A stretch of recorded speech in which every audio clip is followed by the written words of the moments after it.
Welcome back to the Deep Dive, where we take the sources you share and turn them into insights that change how you view the world around you. Today we are cracking open a story that involves, well, ancient Korean alchemy, cutting-edge nutritional science, and a price tag that, frankly, makes my eyes water. We're diving into the world of salt. But this is not the stuff you put on popcorn. We are talking about the purple gulls of Korea, 9x roasted bamboo salt, or Jukyeom. And let's not waste any time easing into this one. If you're a connoisseur of premium food, maybe you splurge on a nice flaky sea salt or, a tub of Himalayan pink. But prepare for some serious sticker shock because those products, they're fundamentally a commodity. We're entering a new category entirely. That's the perfect place to start because the price is, I think, the biggest barrier to entry, and it's the central mystery we really need to solve here.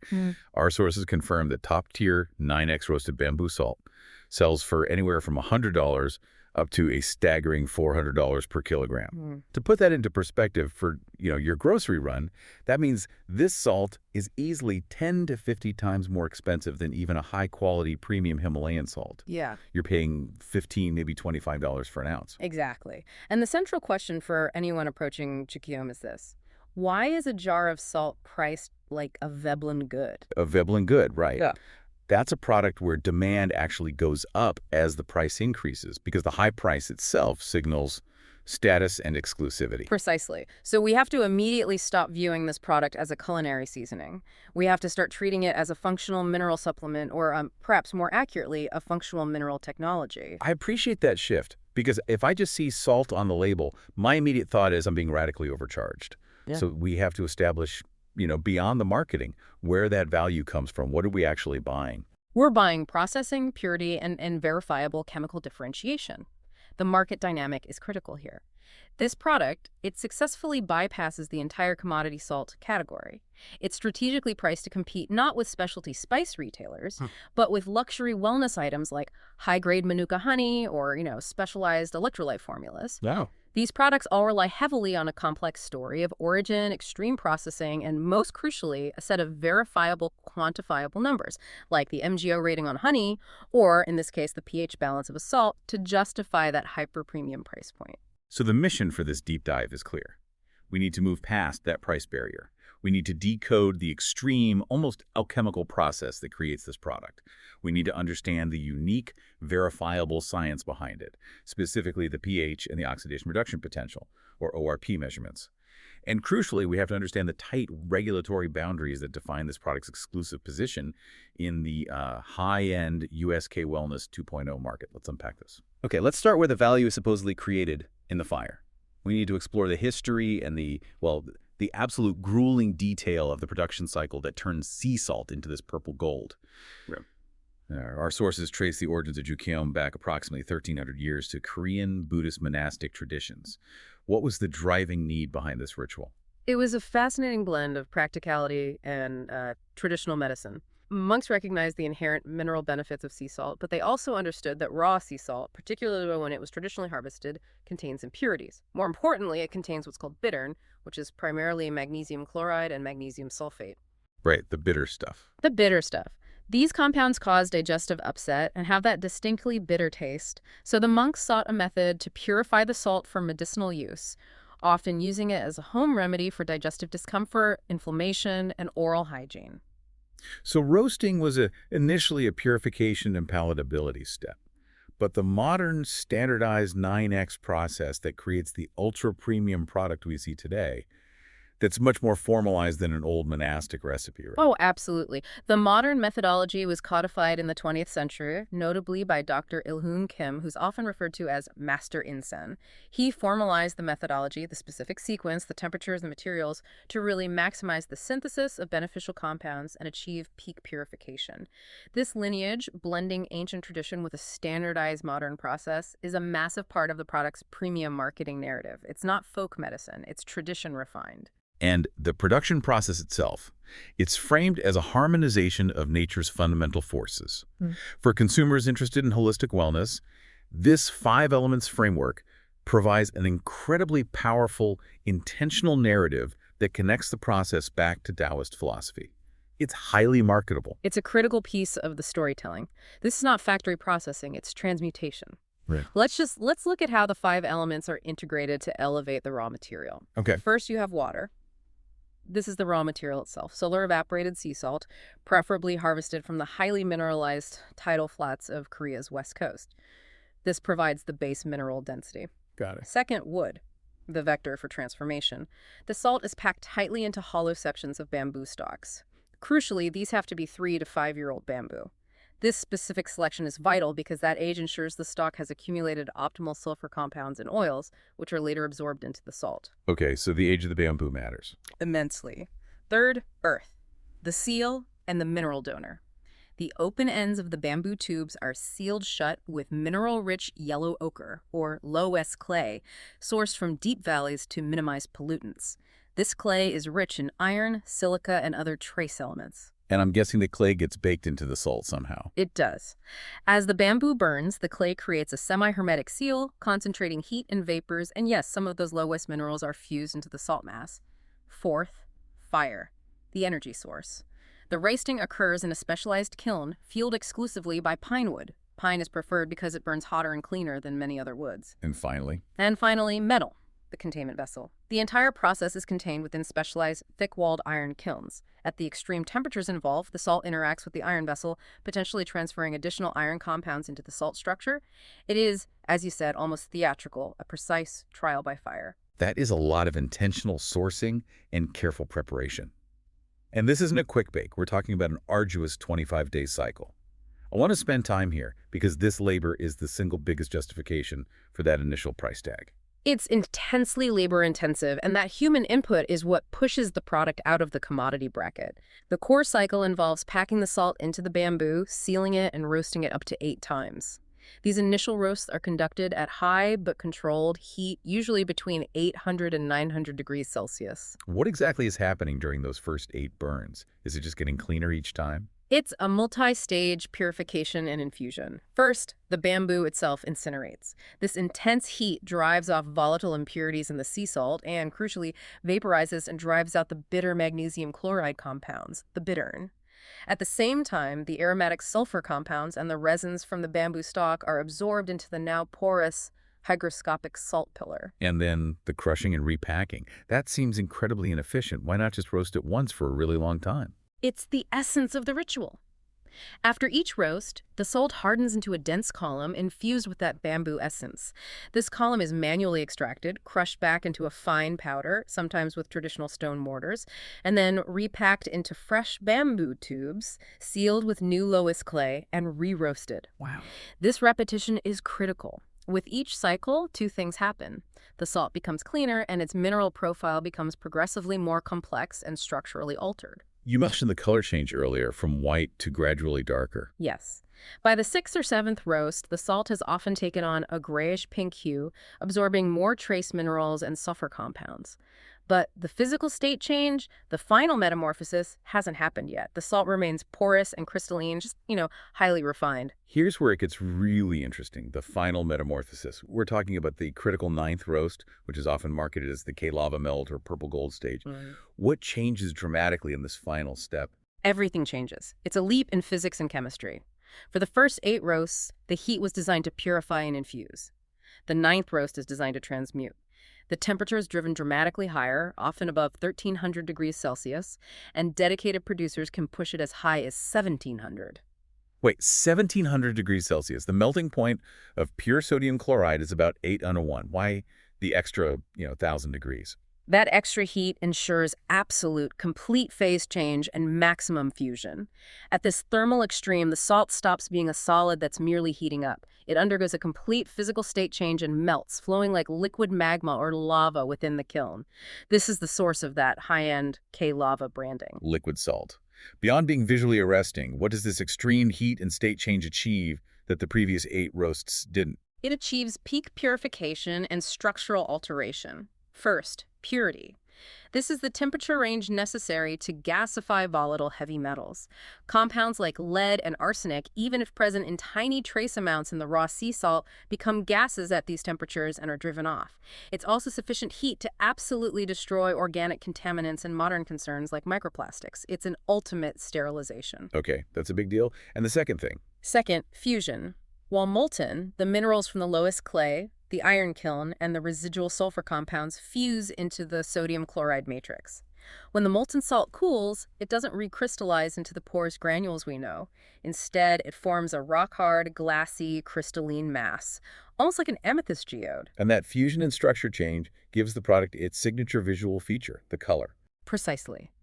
The fusion of sulfur, iron, and manganese under that extreme reductive heat environment yields the complex chemical structure that gives the salt crystals their distinct amethyst, purple, or dark violet color, the purple bamboo salt.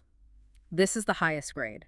It's the visual marker that immediately signals the 9-time processing and the ultra-premium pricing tier. When you see that deep purple hue, you know you are looking at the result of the lava melt. So we're not just paying for a seasoning, we're paying for 25 days of artisanal labor and a complex high-energy thermal process designed to create chemical transmutation. That starts to make the sticker shock slightly more rational. While the alchemical process justifies the labor and the price, if you're looking to bring this product into the U.S. market, you have to transition from that romantic Korean heritage narrative to the cold, hard realities of U.S. consumer law. Right. We need to talk about the regulatory trap, the absolute limit on what you can tell a potential consumer. Let's start with the cultural context in Korea. What exactly are the firm domestic beliefs? In Korea, Jukyeom occupies a truly therapeutic, almost pharmaceutical tier.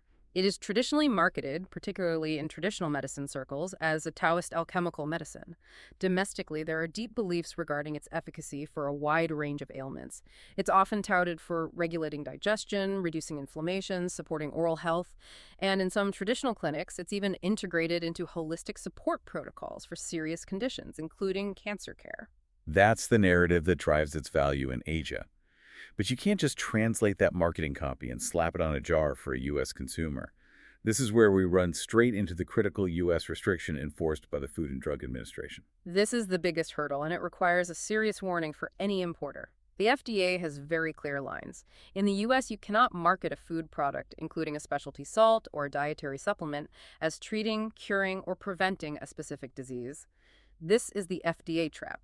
Importers must absolutely avoid claims that Jukyeom cures cancer, treats gastric ulcers, or is anti-inflammatory. Okay, but playing the skeptic here, why is that constraint so rigid? We just outlined how much effort goes into making this. Surely, if there's historical use and some research, shouldn't companies be able to mention it? Because mentioning a specific disease shifts the product from a food or a supplement into an unapproved new drug. Those are considered drug claims.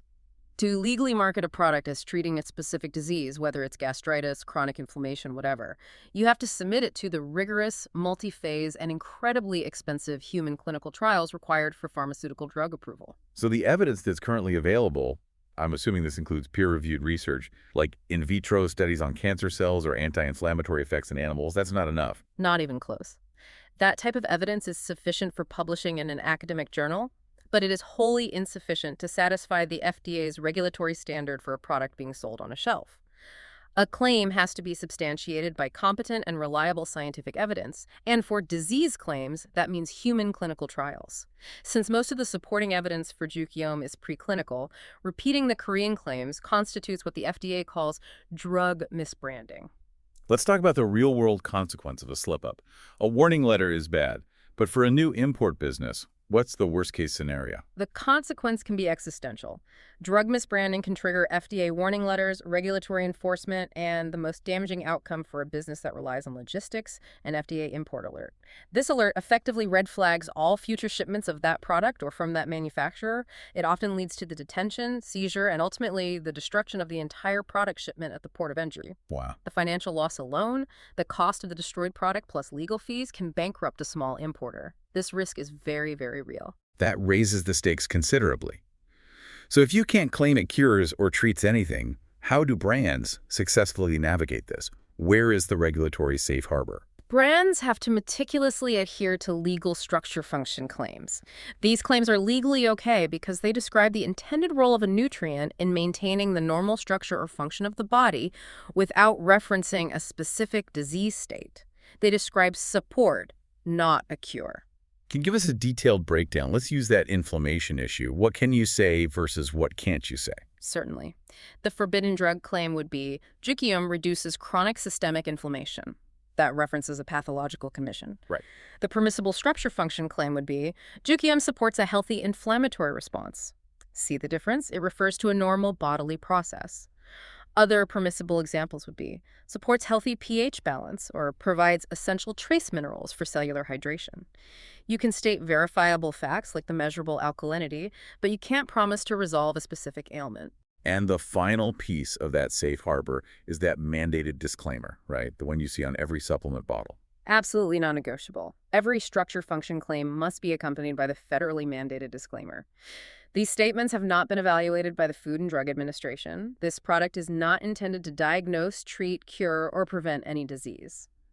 The successful brands market Jukyeom as a high-value gourmet product first, with these function claims serving as secondary, verifiable health support, all tied to that disclaimer. That is a crucial and expensive distinction. It forces the brand to pivot its entire identity in the U.S. market, focusing less on miracle cures and more on the measurable, verifiable science, which is a perfect segue. So we can't rely on the traditional medicinal narrative in the U.S. That means the $400 a kilo price tag has to be justified purely by verifiable data that appeals to the affluent, data-driven consumer, the biohacker. This consumer tracks everything and demands proof. Absolutely. The biohacker demographic is the target audience. They're focused on optimization, tracking biomarkers, and they are willing to pay a premium for verified inputs. And fortunately, Jukyeom provides two highly differentiated and easily measurable chemical properties that completely separate it from the entire category of commodity salts. It gives them the data they need. The first one is extreme alkalinity, the pH factor. Standard salt is neutral. Jukyeom is radically different. Tell us about that measurable difference. This is the easiest selling point to demonstrate. Standard table salt is neutral, consistently testing around pH 7. In fact, many processed salts can lean slightly acidic. But fully roasted 9X bamboo salt, it is drastically measurably different.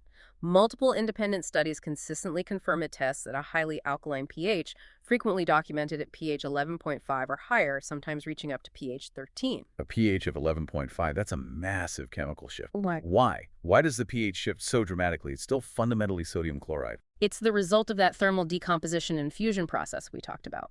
When the salt is heated to over 1,300 degrees, the bamboo and the lowest clay release trace alkaline earth metals like calcium and magnesium.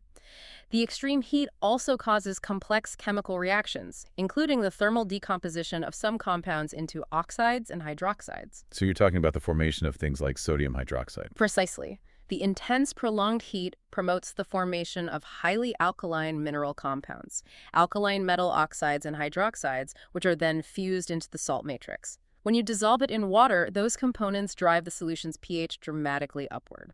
And why should the biohacker consumer care about a pH of 11.5? Because it speaks directly to one of the biggest trends in wellness, the alkaline diet and optimizing pH balance. Millions of consumers are interested in counteracting the perceived acidity of a modern processed diet. Jukyeom provides a quantifiable, simple input to support that goal. It immediately positions the product as the only alkaline salt on Earth. That's powerful data. The second key piece of data is the antioxidant power, measured by ORP, oxidation reduction potential. We need to define ORP clearly for our audience. Right. Oxidation reduction potential, or ORP, measures a substance's capacity to act as an electron donor or an electron acceptor. Basically, its ability to cause damage or neutralize damage. A positive ORP reading means the substance is an oxidizing agent. It steals electrons, contributing to cellular oxidation. A negative ORP reading means it is a reducing agent. It donates electrons, theoretically neutralizing free radicals. Okay, so common salts, the white stuff, the pink stuff, where do they fall on that scale? They're oxidizing agents. Common sea salt, even the popular premium pink salt, tends to measure positively, often around plus 200 millivolts. When you consume it, it contributes to oxidative stress. And Jukyeom provides the radical contrast. It's the ultimate differentiator. Jukyeom exhibits a strong, verifiable negative ORP. The measurements consistently range from negative 400 millivolts to negative 570 millivolts. This scientific fact is highly marketable, positioning it instantly as an antioxidant salt, a substance that actively fights free radicals rather than contributing to them. The implication is massive. This isn't just a substance that balances pH, it's an input designed for cellular protection and anti-aging. You could market this difference visually, too. Oh, absolutely. The ORP difference is the killer app. Marketers frequently use the rusty nail test, showing how standard salt solution accelerates the oxidation and the rust of a nail, while the Jukyeom solution retards or reduces it. That's highly shareable visual proof. Let's pivot back to the process and address one of the biggest modern consumer anxieties: purity and detoxification. People are rightfully worried about heavy metals and microplastics in their food, especially sea salt. That anxiety is a huge growth driver for premium salts, and the 9X process is bamboo salt's inherent 1,300-year-old solution to a very modern problem. It's the ultimate purification ritual. How does the 1300-degree heat specifically address those contaminants? What's the physics of purification here? The contaminants fall into two main categories, and the heat handles them differently. For volatile heavy metals like lead, arsenic, cadmium, they have relatively low boiling points. At the 9th roast temperature, these metals turn into gas and are effectively burned off and driven away from the salt matrix. The purification is achieved through gasification. And what about microplastics? For organic contaminants like microplastics or environmental pollutants, these are just carbon-based molecules. At 1,300 degrees Celsius, these organic materials are completely incinerated and destroyed via pyrolysis and combustion. No microplastic, regardless of its composition, can survive temperatures that high.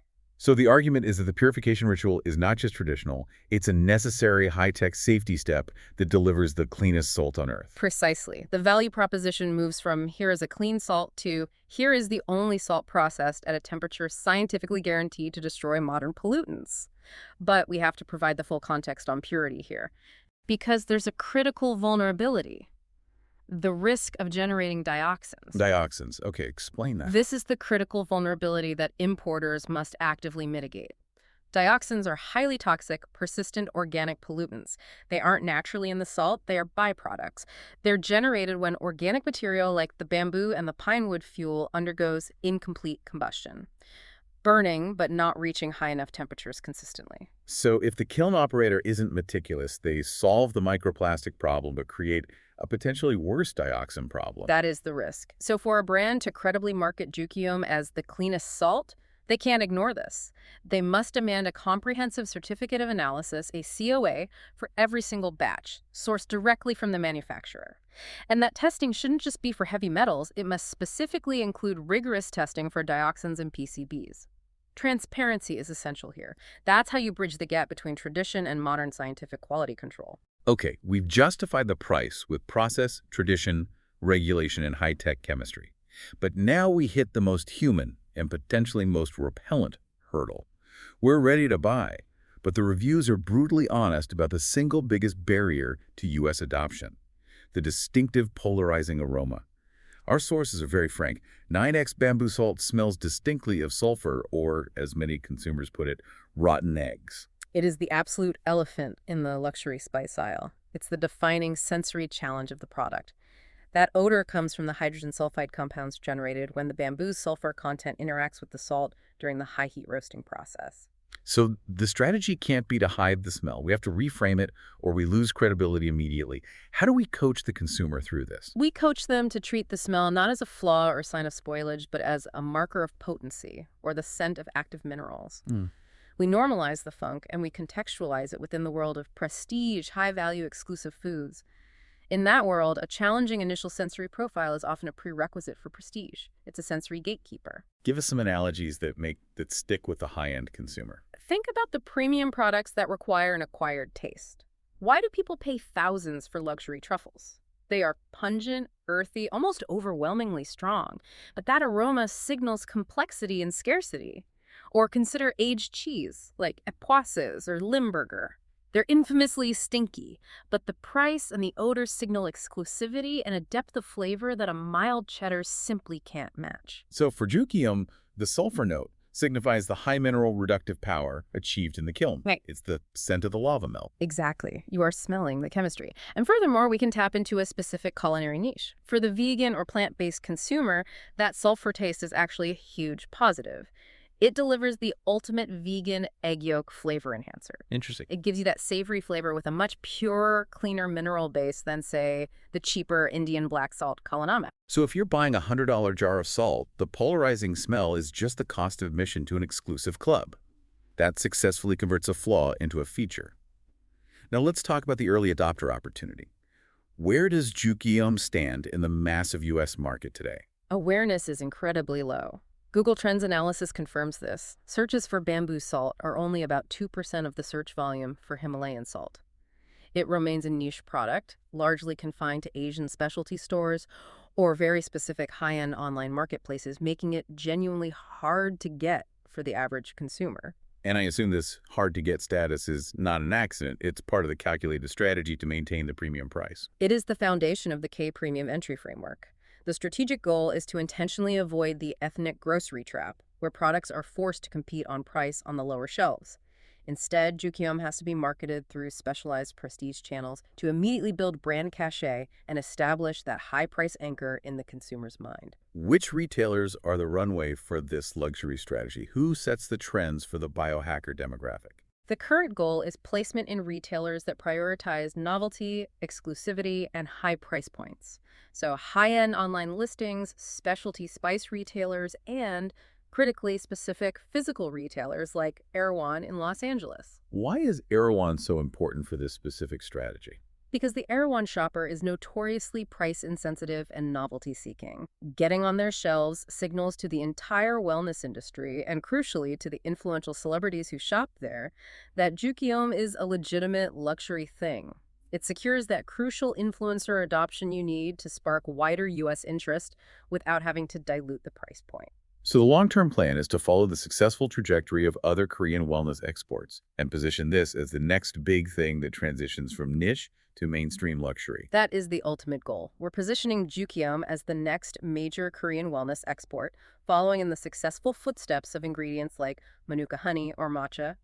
Both of those ingredients began as obscure, often challenging health foods, but they transitioned into mainstream luxury staples. What's the key takeaway from the Manuka parallel? Manuka honey proved that consumers are absolutely willing to pay $50 or more for a jar of a common substance like honey if the product is backed by a strong story and verifiable, quantified functional claims.